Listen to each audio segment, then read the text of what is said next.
بسم اللہ الرحمن الرحیم اللہ کے نام سے جو رحمان اور رحیم ہے۔ وَلَقَدْ يَسَّرْنَا الْقُرْآنَ لِلذِّكْرِ فَهَلْ مِن مُدَّكِرٍ۔ ہم نے اس قرآن کو نصیحت کے لیے آسان ذریعہ بنا دیا ہے، پھر کیا ہے کوئی نصیحت قبول کرنے والا؟ اعوذ باللہ من الشیطان الرجیم، بسم اللہ الرحمن الرحیم، یا ایہا الذین آمنوا اجتنبوا کثیرا من الظن ان بعض الظن اثم ولا تجسسوا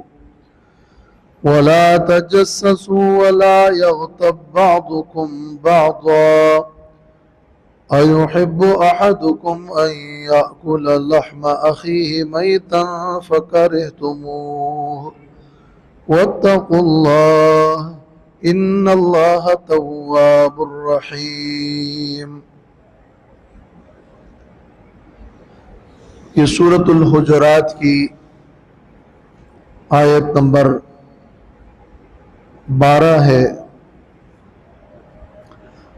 اللہ تعالیٰ نے اس سورۃ الحجرات میں اسلامی معاشرت کے ایسے آداب بیان فرمائے ہیں کہ اگر ہم ان آداب پر عمل پیرا ہوں تو معاشرے میں فساد اور جھگڑا نہیں رہے گا۔ اس سلسلے میں آیت نمبر 11 اور آیت نمبر 12 ان دو آیات میں 6 آداب بیان کیے گئے ہیں، اور علماء فرماتے ہیں کہ ان 6 باتوں پر عمل کرنے کے نتیجے میں کبھی بھی کوئی جھگڑا فساد نہیں ہوگا اور سکون اور اطمینان والی زندگی ہوگی۔ ہمارے معاشرے میں اگر کوئی بگاڑ ہوتا ہے تو اس کی وجہ وہ یہی ہے کہ ہم ان آداب پر عمل نہیں کر پاتے۔ تو آیت نمبر 11 میں پچھلے سبق میں 3 باتیں بیان کی گئی۔ ان میں سے پہلی بات یہ تھی کہ کوئی کسی کا مذاق نہ اڑائے، اور پھر دوسری بات یہ بیان کی کہ کوئی کسی کو تانا نہ دے، عیب نہ لگائے منہ پہ کہ تمہارے اندر یہ عیب ہے اور تم تو ایسے ہو۔ اور تیسرا ادب یہ بیان فرمایا اور یہ حکم دیا کہ کوئی کسی کا نام بگاڑ کر اس کو القاب دے کر نہ پکارے، اور ساتھ میں اللہ تعالیٰ نے یہ بھی فرمایا کہ وَمَن لَّمْ يَتُبْ فَأُولَٰئِكَ هُمُ الظَّالِمُونَ، جو توبہ نہیں کرے گا وہ ظالم ہے۔ اب یہ جو آج کا سبق ہے آیت نمبر 12، اس میں بھی اللہ تعالیٰ نے 3 گناہوں سے اور 3 سنگین گناہوں سے روکا ہے۔ فرمایا ایک تو بدگمانی مت کرو، اجتنبوا کثیرا من الظن، اور دوسرا تجسس اور کسی کے عیب کو مت ٹٹولو، اور تیسرا کہ غیبت مت کرو۔ پچھلے 3 جو تھے وہ کسی کے سامنے اس کا مذاق اڑانا، کسی کے سامنے ہی اس کو تانے دینا، کسی کے سامنے ہی منہ پر اس کو غلط نام سے پکارنا، وہ تو سامنے ہی ہو رہا تھا۔ لیکن ایک دوسری صورت یہ ہے کہ آپ کسی کے بارے میں کسی کو سامنے بتاتے نہیں ہیں، لیکن دل میں اس کے بارے میں آپ کا گمان برا ہے، اور جب آپ برا گمان رکھتے ہیں تو پھر آپ اس کے عیب کی تلاش میں لگ جاتے ہیں اور تجسس کرتے ہیں، اور چھپ کر سے معلوم کرنا چاہتے ہیں کہ اس میں کیا عیب ہے، اور جب عیب معلوم ہو یا اگر کچھ بھی نہ ہو تو پھر آپ پیٹھ پیچھے اس کی غیبت کرتے ہیں، اس کی برائی کرتے ہیں. تو یہ جو تینوں گناہ ہیں یعنی بدگمانی، تجسس اور غیبت، ان تین گناہوں کا تعلق پیٹھ پیچھے کے گناہ اور حالت غیبوبت سے اس کا تعلق ہے، اور جو پچھلے والے تین گناہ ہیں وہ بالکل سامنے سامنے ہی کسی کو غلط نام دینا اور تانے دینا اور عیب نکالنا ہے. اللہ تعالیٰ نے ان تین گناہوں سے بڑے بلیغ انداز میں روکا ہے.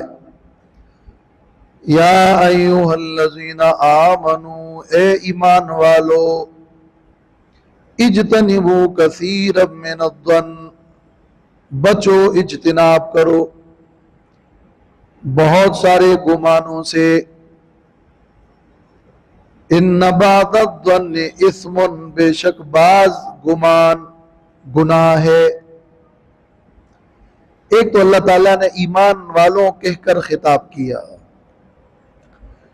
اور قرآن مجید میں صحابہ کرام فرماتے ہیں کہ جب بھی قرآن میں یا ایھا الذین آمنوا آ جائے تو تم خوب متوجہ ہو کر کان کھڑے کر کے غور کر لو کہ یہ وہ حکم دیا جا رہا ہے جو تمہارے ایمان کا تقاضا ہے.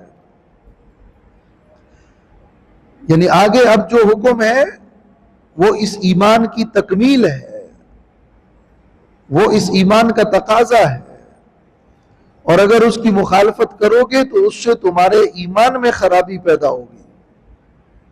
یا ایھا الذین آمنوا، اس جملے سے خطاب کرنے میں مقصد یہی ہے کہ اللہ تعالیٰ فرماتے ہیں کہ جب تم ایمان والے ہو، جب تم مجھے مانتے ہو،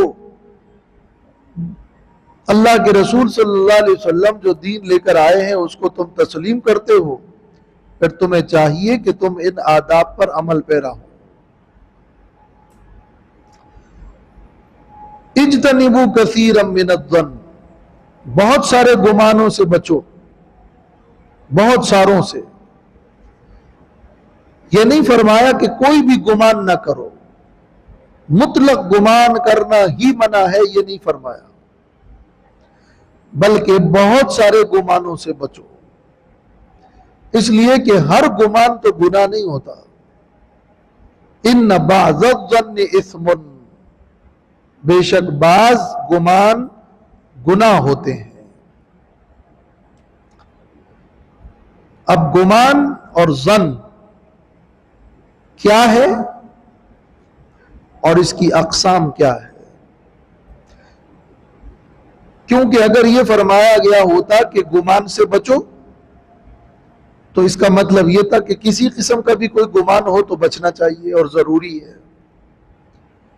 لیکن جب فرمایا بہت سارے گمانوں سے بچو اور بعض گمان گناہ ہے، تو پھر وہ کون سے گمان ہیں جو گناہ ہے، کون سے گمان ہیں جو جائز ہے، یہ تحقیق کرنا پھر ضروری ہوا. اور اہل علم نے گمان کی یہ مختلف اقسام بیان کی ہیں. ظن اور گمان کا جو لفظ ہے اس کے تین معنی آتے ہیں. قرآن مجید میں یہ لفظ ظن تین مفہوم میں استعمال ہوتا ہے. کبھی ظن کا معنی یقین کرنا بھی ہوتا ہے. الذین یظنون انہم ملاقو ربہم، خاشعین و خشوع کرنے والے اور عاجزی کرنے والے وہ لوگ ہیں جو یقین رکھتے ہیں اپنے رب پر کہ وہ رب سے ملیں گے. وہاں یظنون انہم ملاقو ربہم، وہ ظن یقین ہے. اور ظن کبھی اٹکل اور جھوٹ کے معنی میں بھی استعمال ہوتا ہے کہ یہ تو ظنی بات ہے، گمان کی بات ہے، جھوٹی بات ہے. تو جھوٹ کے معنی میں بھی ظن کا لفظ استعمال ہوا ہے. ان الظن لا یغنی من الحق شیئا، ظن حق کے مقابلے میں کوئی فائدہ نہیں دے سکتا. اور حدیث میں بھی یہ موجود ہے کہ ایاکم والظن فإن الظن اکذب الحدیث، ظن اور گمان وہ جھوٹی بات ہے، بس انسان کے دل میں خیال آیا، کوئی دلیل نہیں، اور ایک وہم ہی ہے، خواہ مخواہ کا گمان وہ تو جھوٹ ہوا کرتا ہے، تو ظن جھوٹ کے معنی میں بھی ہے۔ اور ایک ظن وہ ہوتا ہے جس کو کہتے ہیں غالب گمان، کسی شخص کو دو کاموں کے بارے میں شک ہے، اب اگر وہ 50-50 ہے تو یہ شک ہے، اور اگر ان دو شک والے امور میں سے کوئی ایک جانب کچھ زیادہ ہے لیکن دوسری طرف بھی تھوڑا امکان ہے، اب اس کو شک نہیں ہے، ایک جانب میں وہ غالب ہو گیا اور دوسرا جانب شاید ایسا نہ ہو، لیکن میرا غالب گمان یہ ہے کہ ایسا ہے، تو وہ غالب گمان وہ ظن ہے، اور وہ جو تھوڑا بہت شک آ رہا ہے وہ وہم ہے۔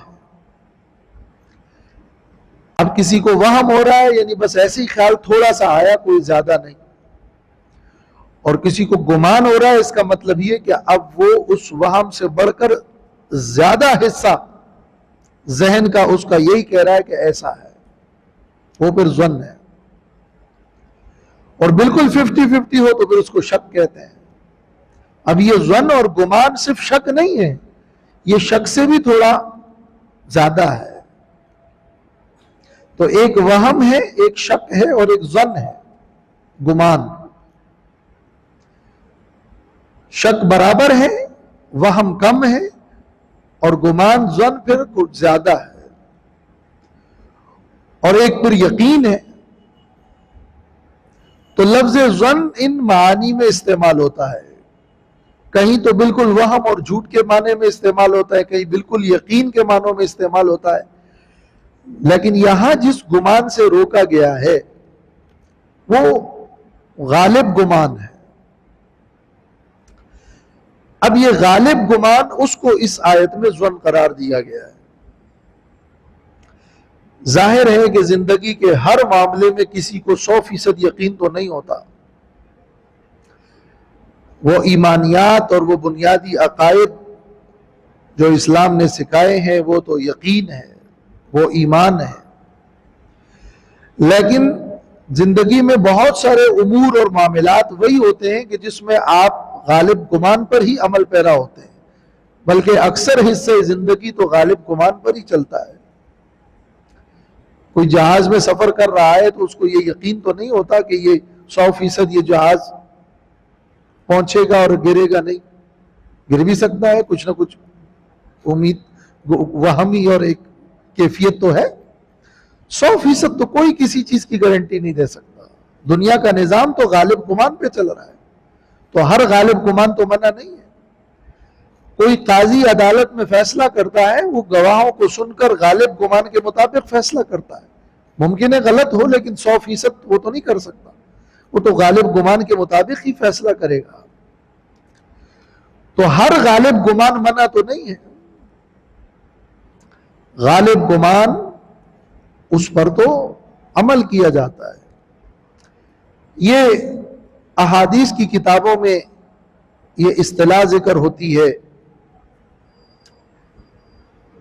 کہ احادیث قطعی ہے اور بعض احادیث ظنی ہے، اور اس سے حدیث کے منکرین بعض اوقات کہتے ہیں کہ ظنی حدیث کا کیا مطلب ہے، یہ تو ظنی حدیث کا مطلب تو یہ ہوا کہ اچھا حدیث میں ظن ہے، اور ان الظن لا یغنی من الحق شیئا، حالانکہ وہ ایک اصطلاحی بات ہے جس کا مطلب غالب گمان ہے، اور غالب گمان پر عمل کیا جاتا ہے، یہ وہ جھوٹ والے معنی میں ظن نہیں ہے، یہ وہم نہیں ہے۔ یہ تو خیر اصطلاح حدیث سے متعلق ایک علمی بات ہو گئی، لیکن یہاں یہ معاشرتی ادب سکھایا گیا ہے کہ آپ کسی کے بارے میں برا گمان کرتے ہیں، برا گمان، تو آپ کو یقین نہیں ہے لیکن آپ جو گمان رکھتے ہیں وہ برا گمان رکھتے ہیں، تو اس برے گمان کی آپ کے پاس کوئی قرینہ نہیں ہے، کوئی وجہ نہیں ہے، کوئی دلیل نہیں ہے، بلا وجہ آپ کسی کے اوپر ایک غلط گمان کرتے ہیں اس سے اللہ تعالیٰ نے روکا ہے. یہ گویا اپنے سر مقدمہ لینا ہے. قیامت میں پھر آپ اس کو ثابت کریں گے کہ آپ کسی کے بارے میں یہ گمان رکھتے تھے تو آپ کے پاس کیا دلیل تھی, کیوں آپ نے اس کے بارے میں یہ غلط گمان رکھا کہ وہ ایسا ہے, یا اس نے اس لیے کیا. کسی کی نیت کو ٹٹول کر ایک اچھے بھلے انسان کے اوپر آپ اس قسم کا گمان کیوں رکھتے ہیں, برا گمان. البتہ اگر کوئی وجہ موجود ہے, کوئی فاسق ہے, کسی نے بہت ساری چوریاں کی ہے, وہ پکڑی گئی ہے, اور اب آپ کو اس پہ شک ہوا اور گمان ہوا کہ یہ فلاں چیز کہیں اس نے چوری کی ہے یا یہ چوری کر لے گا, تو یہ جو گمان اب آپ کے ذہن میں آیا ہے یہ بلا جواز نہیں ہے, اس کے پیچھے کوئی قرینہ, کوئی وجہ ہے. تو آپ اس پر اقدام تو نہیں کریں گے, اقدام کا جواز تو نہیں ہے جب تک کہ ثابت نہ ہو. لیکن آپ کا اس قسم کا گمان کرنا, اس سے شریعت نے روکا نہیں ہے.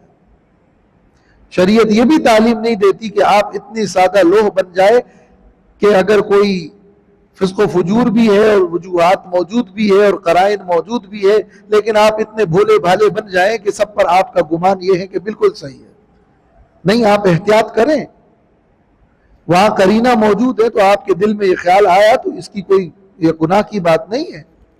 قرینہ موجود ہے اور آپ محتاط رہیں. البتہ اقدام کرنے کے لیے آپ کو پروف کرنا ہوگا, اقدام کرنا جائز نہیں ہوگا. لیکن ایک شخص فاسق نہیں ہے, نیک ہے, اور آپ اس کے بارے میں برا گمان کر لیتے ہیں, اپنے دل ہی دل میں سوچ سوچ کر آپ اس کے بارے میں کوئی برا خیال لے آتے ہیں, یا اس وجہ سے کہ اس پر آپ کو کوئی غصہ ہے, یا اس وجہ سے کہ شیطان نے آپ کے دل میں ایک وسوسہ ڈالا اور آپ نے اس کو سوچنا شروع کر دیا, اور پھر وہ گمان بڑھتے بڑھتے آپ نے اس کے بارے میں اپنے ذہن کو منفی بنا دیا, اور پیچھے کوئی قرینہ نہیں ہے. اسی بدگمانی کے نتیجے میں اگر کوئی کچھ بھی واقعہ ہوگا یا کوئی بھی چیز آپ سنیں گے تو آپ اس کو منفی لے کے جائیں گے. منفی ذہنیت انسان کو ہلاک کر دیتی ہے اور معاشرے کو تباہ کر دیتی ہے. اس لیے کہ معاشرے میں کامیاب لوگ وہ ہوتے ہیں جو مثبت سوچتے ہیں, جن کا ذہن تعمیری ہوتا ہے, تخریبی نہیں ہوتا. اگر آپ ایک جہت سے دیکھ رہے ہیں تو دوسری جہت سے آپ دیکھیں گے تو وہ اچھا ہے.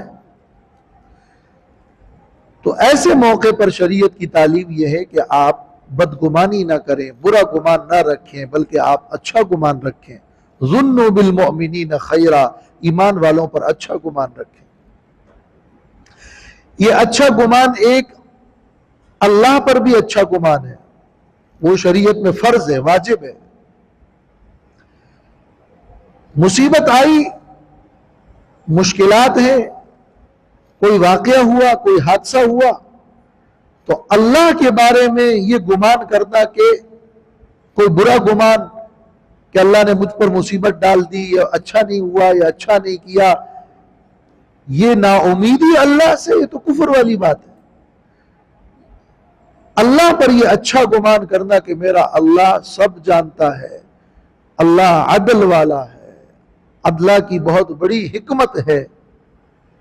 ہمیشہ ہر معاملے میں اللہ پر اچھا گمان رکھنا, اور آئندہ کے بارے میں یہ خیال کرنا کہ اللہ اچھا ہی کرے گا, میرا اللہ اچھا ہی کرے گا. اس کو حسن ظن کہتے ہیں. نبی کریم صلی اللہ علیہ وسلم نے فرمایا کہ تم میں سے کوئی شخص بھی نہ مرے مگر اس کا گمان اللہ پر اچھا ہو. اور آپ نے فرمایا کہ اللہ تعالیٰ نے فرمایا ہے کہ انا عند ظن عبدی بی, میں بندے کے ساتھ وہی معاملہ کرتا ہوں جس طرح بندہ مجھ پر گمان رکھتا ہے. تو اللہ کے اوپر گمان اچھا ہوگا, اللہ اچھا کرے گا, اللہ عدل ہے, اللہ ہے. میں اللہ آپ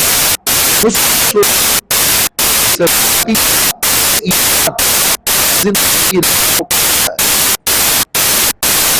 تو اللہ پر اور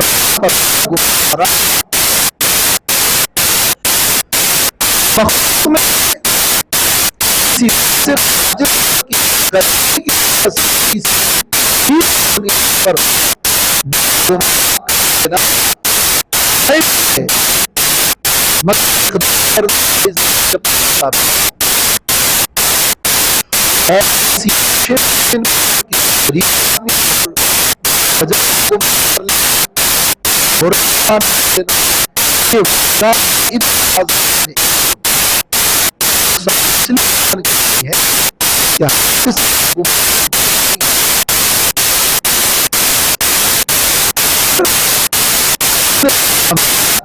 کا نقطہ آغاز یہی ہوتا ہے کہ آپ پہلے اپنے ذہن میں خیال کرتے ہیں کہ اس بندے نے یہ کام ایسے کیا نا تو یہ اس لیے کیا ہے،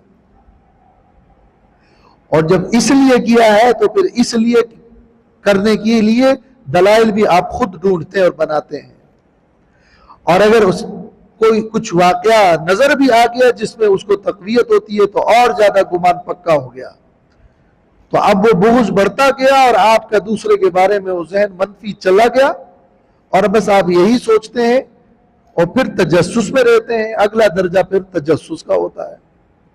تو ولا تجسسوا، اس لیے فرمایا ولا تجسسوا، تجسس نہ کرو، کسی کے ذاتی مسئلے کو، ذاتی عیوب کو ٹٹولنا، تلاش کرنا، سراغ لگانا کہ میں دیکھوں کہ اس بندے کے اندر کیا عیب ہے، یہ گناہ کی بات ہے۔ بلکہ اگر کسی کا ذاتی عیب دیکھ بھی لیں تو آپ اس پر پردہ ڈال دیں۔ جو کسی مسلمان پر پردہ ڈالے گا اللہ قیامت کے دن اس پر پردہ ڈالے گا۔ اب یہ تلاش کرنا کہ نہیں فلاں میں کیا عیب ہے، یہ تجسس ہے۔ حدیث میں تجسس اور تحسس سے منع کیا گیا ہے۔ نبی کریم صلی اللہ علیہ وسلم نے فرمایا ہے کہ ولا تحسسوا ولا تجسسوا ولا تناجشوا ولا تباغضوا ولا تدابروا وَكُونُوا عِبَادَ اللَّهِ إِخْوَانًا، تحسس نہ کرو۔ تحسس یہ ہے کبھی آپ کسی سے پوچھتے ہیں فلاں کیا کر رہا تھا، وہ کیا کہہ رہا تھا، اب کسی اور کے ذریعے سے معلوم کر رہے ہیں، اور ایک خود ڈائریکٹلی خود معلوم کرنا ہے، تو ایک تجسس ہے اور ایک تحسس ہے۔ ہر بندے میں کوئی نہ کوئی عیب، کوئی نہ کوئی مسئلہ ہو سکتا ہے، ذاتی معاملات ہے، کوئی بھی اترا ہوا فرشتہ تو نہیں ہے، اور بس آپ کی یہی ڈیوٹی رہ گئی کہ آپ لوگوں کے عیوب ڈھونڈتے پھریں، بس بلکہ لوگوں کی اچھائیوں پہ نظر رکھیں، اپنے عیوب ڈھونڈیں۔ اور یہ دوسروں کے عیوب ڈھونڈنے کا مطلب یہ ہے کہ وہ اپنے عیب سے بے خبر ہے۔ جب انسان کو خود کوئی بیماری لگی ہو نا، اس کے خود پیٹ میں درد ہو، تو وہ دوسروں کی بیماریاں نہیں دیکھتا، وہ خود کو بڑا صحت مند سمجھتا ہے تو دوسروں کے ڈھونڈتا ہے۔ اس لیے اپنے عیوب، اپنی اصلاح اس کی ضرورت ہے، نہ کہ یہ کہ دوسروں کے عیوب تلاش کریں۔ لیکن اس اعتبار سے وہ نقصان میں کسی کے مطلب نہ ہو، کوئی دین کے مسئلے میں شخص کسی کو گناہ نہ دے، اس نقص سے آپ تجسس کرتے ہیں، معلوم کرتے ہیں کہ شخص کیا گمراہ آدمی نہیں ہے، نہیں دشمن نہیں ہے، تو اس کی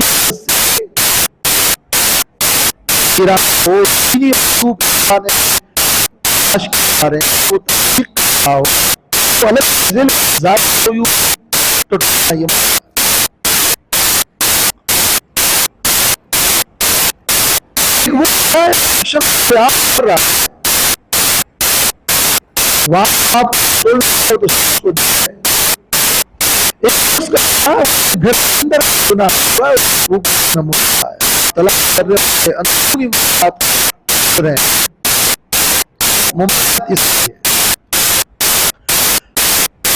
معلوم روحانی ایک واقعہ لکھا ہے جو رضی اللہ تعالیٰ عنہ کہ راستے میں جاتے راستے دیکھتے لوگوں کو بھلا اور حکمران وقت کا اپنے حیات حالات سے واقعیت حاصل کرتا ہے پوری ہے، یہ معنی نہیں ہے، لیکن یہ آیا کہ ذاتی معاملات اندرونی معاملات پر بازی کرنا یہ مسلم حکمران کا بھی کام نہیں ہے۔ حضرت عمر رضی اللہ عنہ اسی طرح کر رہے تھے کہ کسی کو محسوس ہونے لگا کہ کوئی شخص جو ہے گھر کے اندر گناہ طلب کچھ کرنے لگا، دیوار بان کے تھا تو وہ بیٹھا ہے، شراب بھی ہے، عزت بھی تھی، کہا کہ دشمن تو یہاں بیٹھ کے گناہ کر رہا ہے، تجھے کیا پتہ لگے ہمیں پتہ نہیں چلا، اس نے کہا میں نے گناہ کیا ہے لیکن آپ 3 گناہ کر دیں، آپ میری جگہ میرے اندر کے دل میں پر یہ تو کیا ہے اس کے کام میں حقانیت یہ گناہ کی نہیں ہے، پھر آپ میرے عزتی قصور کر رہے ہیں اور آپ نے من کیا وہاں تجسسو، اللہ نے بتایا کہ گھروں میں ان کے دروازوں میں آیا دیوار بنا کے آیا، آپ نے 3 گناہ کیے، تو سمجھے کہ بہت ضرور والے لوگ تھے، عمران وقت بڑا یہ آیات سے سنا انہوں نے تعیید کہ ہاں باتیں نے غلط کی، تو پھر نصیحت کی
بھی ہے غیبت کرنے کی، لیکن اجازت ان مواقع کا مطلب یہ نہیں ہے کہ پھر اسے بہانہ بنا کر آپ غیبت شروع کر دیں۔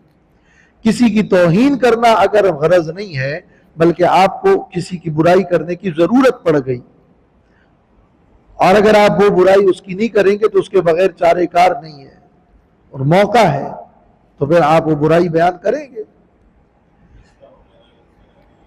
کوئی شخص اس پر ظلم ہو گیا، اب وہ ظالم کے ظلم کی فریاد کرنے کے لیے اس کی برائی بیان کرتا ہے تو شرعاً اجازت ہے۔ کسی نے آپ سے کسی کے بارے میں مشورہ لیا کہ میں اس سے تعلق قائم کرنا چاہتا ہوں، رشتہ کرنا چاہ رہا ہوں، تجارت کرنا چاہ رہا ہوں، آپ اس کو جانتے ہیں، ان کے بارے میں کچھ معلوم ہو تو بتائیے۔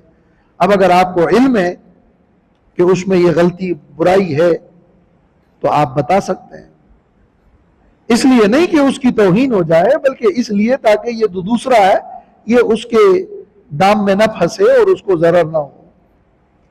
کوئی قاضی کے سامنے حقیقت حال بیان کرے گا تو ظاہر ہے کہ وہ برائی کرے گا، جس میں جو مسئلہ ہوگا تو بیان کر دے گا، اور اسی طرح مفتی کے سامنے مسئلہ پوچھتے وقت وہ پوری بات بتائے گا۔ تو اگر مقصود کسی کی تحقیر اور توہین اور تذلیل نہ ہو، بلکہ وہاں ضرورت ہے اور بقدر ضرورت، جس سے ضرورت پوری ہو وہ بیان کرنا اس کے بغیر چارہ کار نہیں ہے، تو وہاں آپ بیان کر سکتے ہیں۔ وہ مواقع خود شریعت نے مستثنیٰ کیے ہیں، شرعی دلائل سے مستثنیٰ ہے۔ پھر اللہ تعالیٰ نے اگلے جملے میں فرمایا اَيُحِبُّ أَحَدُكُمْ أَن يَأْكُلَ لَحْمَ أَخِيهِ مَيْتًا، کیا تم میں سے کوئی پسند کرتا ہے کہ وہ اپنے بھائی کا گوشت کھا لے، میتا جبکہ وہ مرا ہوا ہو، میتن حال ہے، اپنے مرے ہوئے بھائی کا گوشت کھانا کیا تم میں سے کوئی پسند کرے گا؟ ظاہر ہے کوئی نہیں پسند کرے گا۔ فَكَرِهْتُمُوهُ، اس کو تو تم ناپسند کرتے ہو۔ تو جس طرح اس اپنے مرے ہوئے بھائی کے گوشت کو کھانا تم ناپسند کرتے ہو، ایسے ہی تم اپنے کسی بھائی کی غیبت کرنا تمہیں ناپسند ہونا چاہیے۔ ایک تو وہ تمہارا بھائی ہے، پھر وہ مرا ہوا ہے، مرا ہوا یہ کہ وہ اپنا دفاع نہیں کر سکتا، تو آپ جس کی غیبت کر رہے ہیں وہ اپنا دفاع نہیں کر سکتا، وہ اس وقت موجود نہیں ہے، آپ اس کی برائی کر رہے ہیں اور اس کی آبرو اور عزت کو لوٹ رہے ہیں، تو یہ اس کے گوشت کے کھانے کے مترادف ہے۔ گوشت اس کا کھائیں گے، وہ زندہ ہوتا تو اس کو تکلیف ہوتی، آپ اس کی برائی کر رہے ہیں، اگر وہ موجود ہوتا تو اس کو تکلیف ہوتی۔ یعنی یہ ایک سین اور ایک منظر پیش کیا کہ یہ کتنا قبیح اور کتنا برا ہے کہ کوئی اپنے مرے ہوئے بھائی کا گوشت کھائے۔ اسی طرح یہ غیبت کرنے والے بھی اتنا سنگین گناہ کر کے یہ تو آدم خور ہے، یہ انسانوں کی عزت لوٹ رہے ہیں۔ وَاتَّقُوا اللَّهَ، اور اللہ سے ڈرو، ان اللہ تواب الرحیم، بے شک اللہ توبہ قبول کرنے والا مہربان ہے۔